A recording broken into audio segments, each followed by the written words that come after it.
Dit is Rondje Regio met vandaag ophef over kunstwerk in Bezo. Sterrenkook doet mee aan Snackmasters. Maar eerst, inwoner van Panningen wordt 102 jaar. Een bijzondere dag voor Lies van de Beuken-Stijvers uit Panningen. Ze werd donderdag 102 jaar. Bij zorgcentrum Vincent de Paul werd ze verrast door familie, burgemeester Wilma Delissen en wethouder Paul Sanders. Mooi dat we samen met de wethouder op uw verjaardag mogen komen weer. Dat was niet zeggen ontweet, hè? Nee. Kijk, voor het derde jaar op een rij hè, mogen we u al een bloemetje aanbieden. Hè? Van harte gefeliciteerd. En ik zou zeggen, doe er nog een paar jaar achteraan. Hè? Ja. 102 jaar is een bijzondere leeftijd. Dan zijn we natuurlijk allemaal benieuwd naar het geheim. Ja, dat komt vanzelf. Daar hebben ze niks voor te doen. Dat is eten en drinken en slapen. Maar we hebben geen geheim. Nee. Het geheim zit hierboven. Dat kan ik u niet geven. Volgens de gemeente is de Panningse op dit moment niet de oudste inwoner van Pelamaas. Een andere inwoner wordt in oktober namelijk 103 jaar. Lies genoot van haar verjaardag met haar familie. Onder het genot van wat drinken en lekkers. Het kan dit jaar nog. Volgend jaar moeten we weer afwachten. Het bezoek van de burgemeester neemt niemand haar meer af. Wat de dag verder zou gaan brengen, Lies liet zich verrassen. Dat wachten we wel af. Is je nog verrassingen? Allemaal verrassingen. Ja. Het is al een verrassing dus. Ja.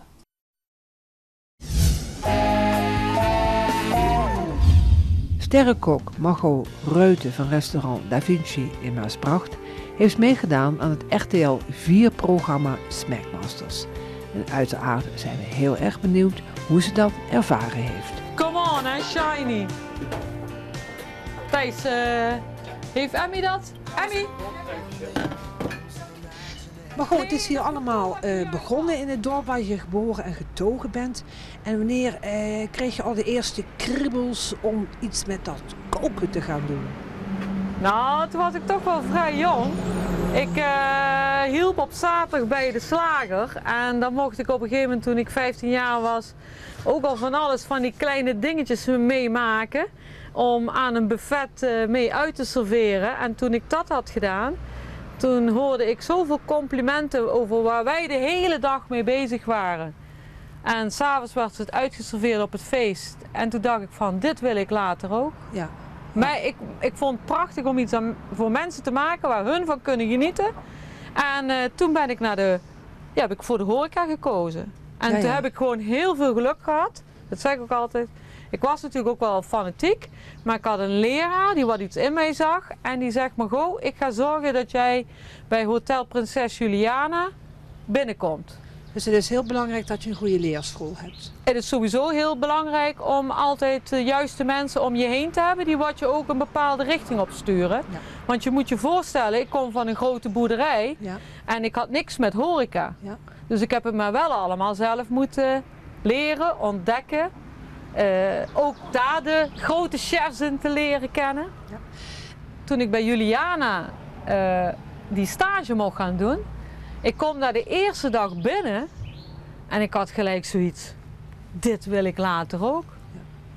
14 koks daar bezig in de keuken. Ja, waanzin, waanzin. Alleen al blij als je iets mocht doen voor de chef. En daar heb ik zoveel geleerd. Ja. Oh, ja. Zo wie met poos had je chocola. Jongens, had je chocola, hebben alleen maar poos stond te maken. Ja. Fantastisch. Ja. Ja, maar gewoon, we staan nu in jouw keuken met jouw keukenbrigade. Nou heb jij 1 Michelinster. En dan zou ik denken van ja, ziet zo'n keuken er dan anders uit? Want je kookt op heel hoog niveau. Misschien is dat toch wel een beetje anders. Hoe zit dat? Ik denk dat het voor de gewone keuken en onze keuken compleet anders is. Ja, ja. En waardoor is het compleet anders? Want we gaan naar de sky en de sky is de limit. Ja. En we willen alleen maar dat. Wij willen niet iets gewoons doen.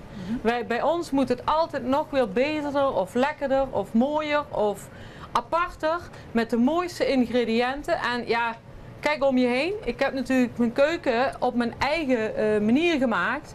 Heel fijn, want je kunt hier fijn omheen werken. We hebben de bloemen, hè, de female touch zeg ik altijd. Ja. Ik heb natuurlijk fantastische jongens en meisjes om me heen die wat ook hier het vak komen leren. Ik steek er ook heel veel energie in. Want ik weet ook, ja, ze gaan weer en dan moet je ze ook weer los maken. Hè, zoals bijvoorbeeld Stijn die wat in Thorn gaat beginnen met een eigen patisseriezaak. Is alleen maar fantastisch. En hier hebben we natuurlijk mijn souschef, mijn rechterhand. Die heeft natuurlijk ook mee gedaan met Snackmasters, Thijs. En nou is er ook een taakverdeling, neem ik aan. Hè? Heb je ook koude, warme gerechten dat het per kok gemaakt wordt? Ja. We maken natuurlijk vandaag mee dat het een hele warme dag is. Daar hebben we ook al heel lang op gewacht. Maar aan die zijde is alles van het koude gedeelte en de patisserie. En hier gebeurt alles van het warme gedeelte. Hier hebben we lampen om alles warm te houden, want alles komt hier naartoe. Dan hebben we aan die achterste zijde hebben we een hele grote kookketel, snijmachine. We maken het ijs allemaal zelf. We hebben een echte Carpacciani. Dus we draaien het ijs voor 's middags en voor 's avonds super vers. Ja, beter kun je het niet hebben. Ja. En dan heeft dus iedereen bij het begin van de dag een soort taakverdeling. Want dan kijk je van, oké, jij doet dat en jij doet dat. Ja, iedereen heeft zijn eigen verantwoording en samen doen we alles. We zijn nu weer de opstart en we hebben gewoon eerst met onze signatuurdishes en alles zijn we weer begonnen. Hè, zoals de salade riche of de pâte nègre. Of zoals de tarbot van ons met een langostientje, een klassieke saus Hollandaise. Natuurlijk nog met de overheerlijke asperges. Dat zetten wij nu op de kaart. En dat blijft dan een maandje op totdat de asperges dat doen we nu nog tot 24 juni, want dan is stopt de asperges. Ja. En dan gaan we weer met andere dingen beginnen.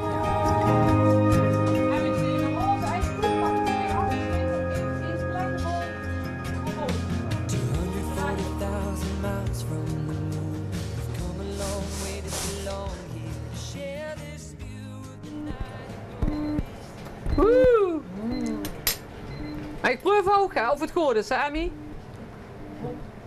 Hoe lang joh dit voor Jan is? Dat is heel apart. Kom in de pasta mee. Met citroen, proefgrut. Heel lekker fris, vooral nu. Ja, en eigenlijk moest het ook weer samen bij natuurlijk het dessertje eten. Dat is het ook weer anders, hè? Mooi, dit citroen maakt krachtig, maar dit is heel vol is. Ja, mooi hè? Heel erg. Ja, we moeten het ook anders maken als gewoon bij de... Nee, maar dit is echt iets. Heel vol. Mooi. Merk je ook dat de jongeren het anders doen? Ja, ik leer nu ook nog iedere dag. Ja. Ik vind het prachtig. Ja. Als jongens en meisjes mij ook zeggen van dit op school. Of zoals mijn souschef is bezig met een patisseriecursus bij Jeroen Goossens. Die zijn zo fanatiek, die maken de mooiste taarten. Maar het gaat niet om alleen die taart. Het gaat om die basis wat erin zit. Wat je weer leert om daar wat mee te doen in je eigen zaak. En natuurlijk doen hun het wat anders. In welk opzicht?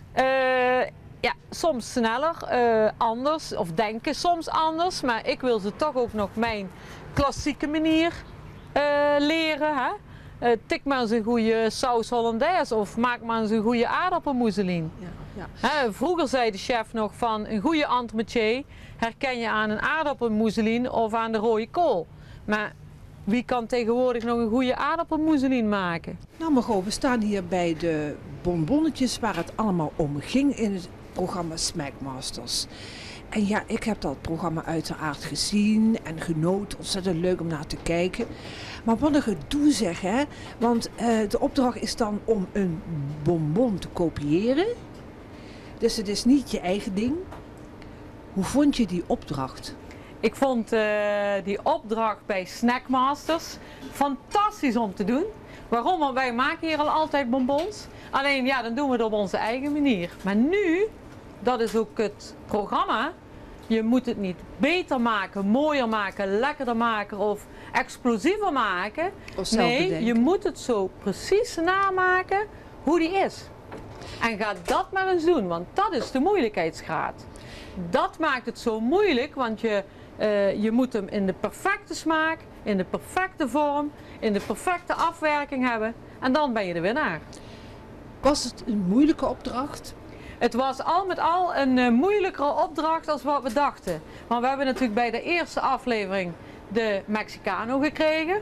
Fantastisch. Daar begin je in het ongewisse, want je doet de eerste keer mee. Maar er komt, als je weet tegen wie dat je moet, komt er toch wel even een winnaar omhoog. Ja. En dan het winnaarsinstinct. En dan, dan wil je ook winnen. En ik moest tegen Hans. En zet ons samen bij elkaar en je hebt vuurwerk. Dat is gewoon het mooiste wat er is in ons vak. En wij hebben dat samen op onze beste manier gedaan. En ik won van Hans en dat voelde heel goed.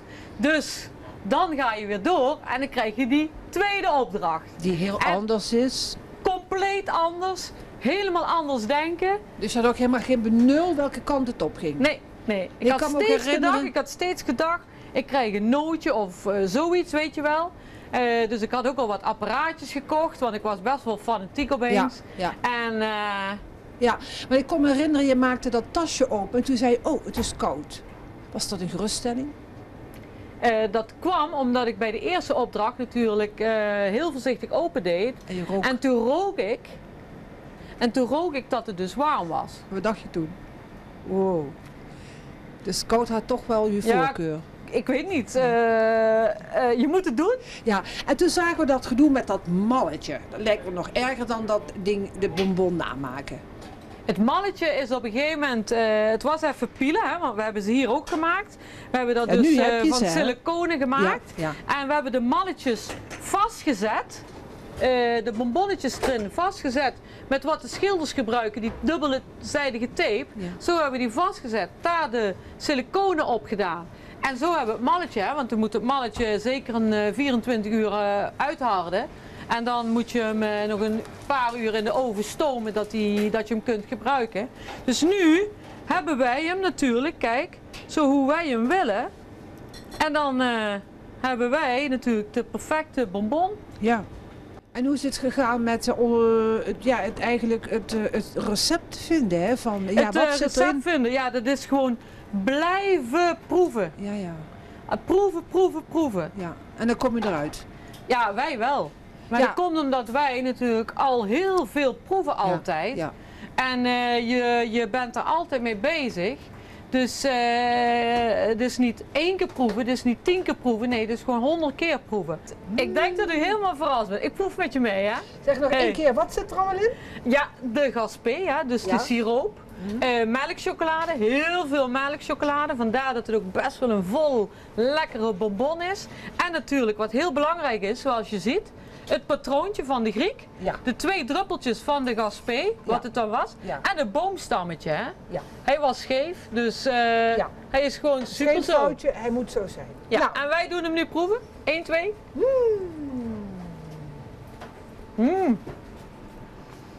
Hij is zelfs nog beter.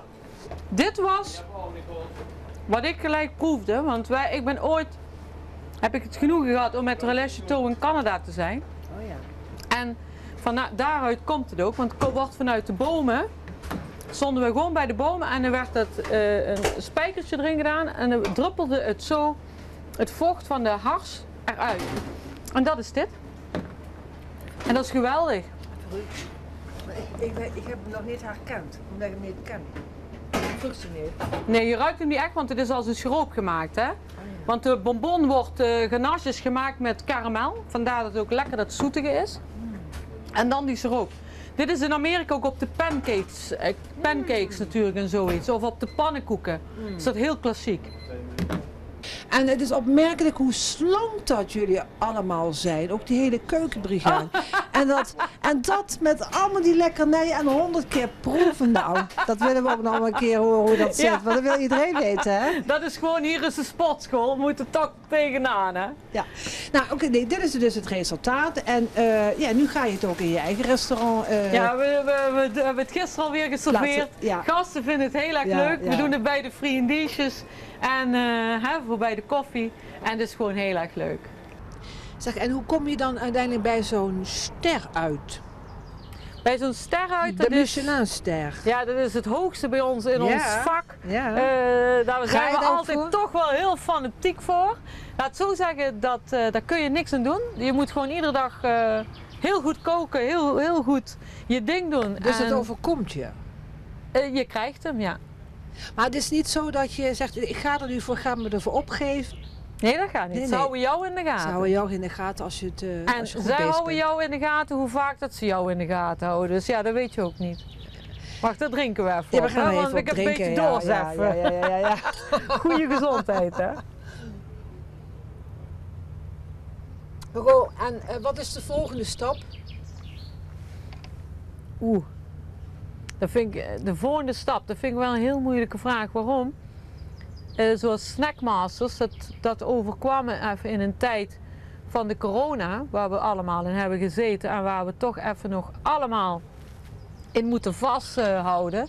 Dat we toch nog op wat afstand blijven, toch nog even nadenken. En toen werd ik daarvoor gevraagd en toen dacht ik, ach, waarom niet? En ik heb dat gedaan en ja, je mag rustig weten, ik heb het ook met heel veel plezier gedaan. Ja. En dat was een keer helemaal wat anders. Nou, misschien kunnen we wel stellen, het is goed zoals het is, het loopt en je kunt je ambitie, je passie uiten. En Misschien als ze me vragen voor een perfecte plaatje of zoiets, hè? Dat zou nog een leuk zijn. perfecte plaatje, in welke zin? Ja, dat is perfecte plaatje, is ook een tv-programma op RTL 4. En dan leg je ook weer de creativiteit uit in alles, Ja. alleen dan in de fotografie. Ja. En dat is natuurlijk ook wel weer eens een keer leuk. Ja. Of in een Disney-film. Inspreken. Ik dacht het al. Lekker zo inspreken, even een keer helemaal wat anders. Dat kan nooit bij jou stilstaan. Nou, daar drinken we. Leuk.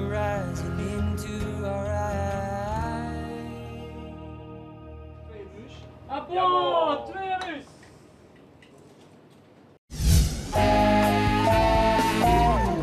Niets vermoedend plaatste Jos Beurskens uit Bezel dit kunstwerk voor een kunstroute op het Visserseiland bij Hoorn. Maar uiteindelijk stond de Madonna er nog geen 48 uur vanwege ophef. Aanstootgevend vonden de inwoners van Hoorn het. Aan de ene kant schrik je ervan. En aan de andere kant denk je, ja, god, er wordt wel gekeken. Uiteindelijk wordt wel naar mijn werk gekeken en dat wil ik. Daar ga je ook dan voor naartoe. Mijn werk moet bekeken worden en als het bekeken is en deze reacties losroept, dan denk ik van, dan gaat mensen ook erover fantaseren. Dus uiteindelijk heeft het gewoon heel veel losgemaakt. En ja, de discussie komt ook vooral door het feit dat de gemeente op een bepaald moment heeft aangegeven dat dat beeld acuut weg moest. Ja, en daar is gewoon heel veel promotie over gekomen. Van, ja, hoe kan dat zomaar een gemeente of de wethouder dat zomaar kan zeggen van dat beeld moet weg. Dus daar zit ook een soort politiek staartje achteraan. Maar eigenlijk wilde de organisatie van de kunstroute in eerste instantie een ander groot beeld van de Bezelse kunstenaar. Uiteindelijk was dit het beeld waar ze in geïnteresseerd waren. Maar ze waren alleen maar geïnteresseerd in het middelste. Zodoende dat ik op een bepaald moment aan hen doorgaf van ja, wacht eens even. Maar dat beeld, dat zijn 3 elementen die horen bij elkaar. Toen zeiden we, dan zijn we wel bang dat het stootaangevend wordt voor de bevolking hier in Hoorn. Ja, ik denk, ja, waarom dat dan? Wat is dat stootaangevend aan die beelden? Maar ja, als jullie dat zo invullen, ik ga er niet mee zitten leuren. Als jullie dat niet willen, ja, dan houdt het op. En de Madonna had ik zoiets van, ja, goh, vinden jullie die niet stootaangevend hoe die er bij staat en hoe die gepresenteerd wordt? Ja, goed. Ze willen de Madonna, ja goed, dan houdt het op. Dan krijgen jullie de Madonna. De organisatie van de kunstroute had niet verwacht dat juist dit uitgekozen kunstwerk commotie zou veroorzaken. Dat had vooral te maken met het feit dat de Madonna er bloederig uit kwam te zien door herstelwerkzaamheden. Maar onder dat herstellen is op een bepaald moment gekomen, als je dit soort huid, dat bladderde bij die Madonna in Hoorn ook er vanaf. Maar die huid was rooier van kleur. En toen ik dat ging insmeren met Polymax, dat is een soort kit, ging het nog glimmender worden en leek het net of het bloed was. Dan kreeg je net of die huid er eigenlijk een beetje levendiger uitkwam te zien. En maakte dat aanstootgevend, dat de mensen daarover vielen? Nou, ik vond het zelf niet zo, maar goed, iedere mens heeft een eigen fantasie, net zoals ik dit ook heb. Dus, maar ik had niet direct het gevoel om dat aanstootgevend te geven, het woord aanstootgevend te doen. Dus uiteindelijk, voor mij was het niet direct aanstootgevend. De kunstenaar ging zo'n 10 jaar geleden aan de slag met de Madonna-beelden voor een tentoonstelling in 2002. Die draaide om de Madonna's. Daarna is hij verder gaan bouwen aan Madonna-beelden.